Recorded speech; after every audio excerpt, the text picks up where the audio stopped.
Výnimočné smartfóny s výnimočným displejom, ktoré majú medzi sebou rozostup jednej generácie. V krabici klasický smartfón, papiere, pri 40-ke USB na USB-C kábel a pri 50-ke USB-C na USB-C. Ako vidíme, dizajn prešiel medzigeneračným upgradeom, novší model je už na prvý pohľad trošku vyšší, ale rozloženie prvkov ostalo zachované. Slot na SIM kartu naľavo, čistá vrchná strana, 3,5 mm jack, port na nabíjanie, reproduktor a na novej generácii pribudlo jedno tlačítko, o ktorom si ešte povieme. Popravde, zadná strana 40-ky sa mi vždy veľmi páčila, ten povrch je skoro až taký látkový a na 50-ke má taký kamenný vzhľad, ale pôsobí trošku plastovejšie. Nemôžeme však odoprieť, že na pohľad vyzerá 50-ka luxusnejšie a modernejšie. To, čím majú byť tieto smartfóny špeciálne, je práve displej. Ten je matný a pripomína povrch papiera. Neodráža sa od neho svetlo a nezachytávajú sa na ňom ani otlačky prstov. Na 40-ke je 6,6 palcový s obnovovacou frekvenciou 90 Hz a na 50-ke je až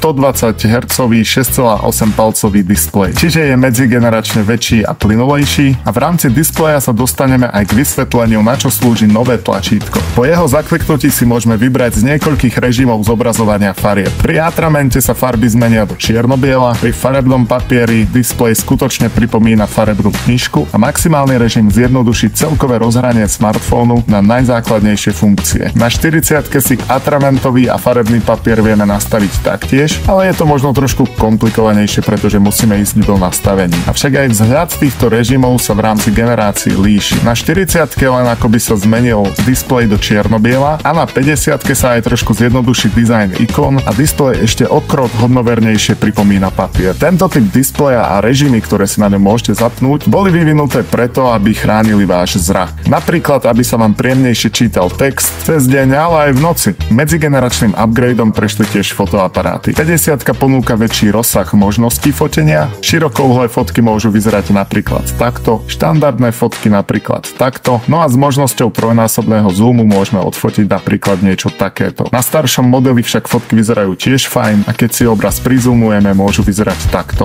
Čo sa týka technických špecifikácií, 50-ka má o trošku lepšiu batériu, konkrétne 5010 mAh, zatiaľ čo na 40-ke je to 5000. Chipset v 50-ke je MediaTek Dimensity 6300 a v 40-ke MediaTek Dimensity 6020.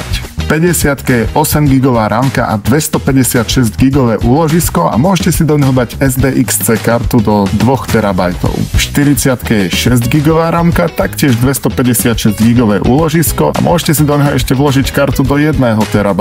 Takže áno, novší smartfón je lepší, výkonnejší, má lepší displej, lepšie foťáky a napriek tomu, že jeho zadný kryt už nie je z takého príjemného látkového materiálu, vyzerá skvele a je to určite výborná voľba. Avšak TCL 40 Next Paper je stále relevantný a pokiaľ vám ide o ten výborný displej, ktorý táto rada ponúka a chcete možno, že telefón, ktorý bude trošku kompaktnejší a zároveň by ste radi ušetrili nejaké peniaze, tak je to stále výborná kúpa, ktorú pravdepodobne nebudete ľutovať. Smartfóny kúpite v Mobil Online. Ja som Jeseter, ďakujem vám za pozretie tejto recenzie a dajte odber, nech sa vidíme aj na budúce.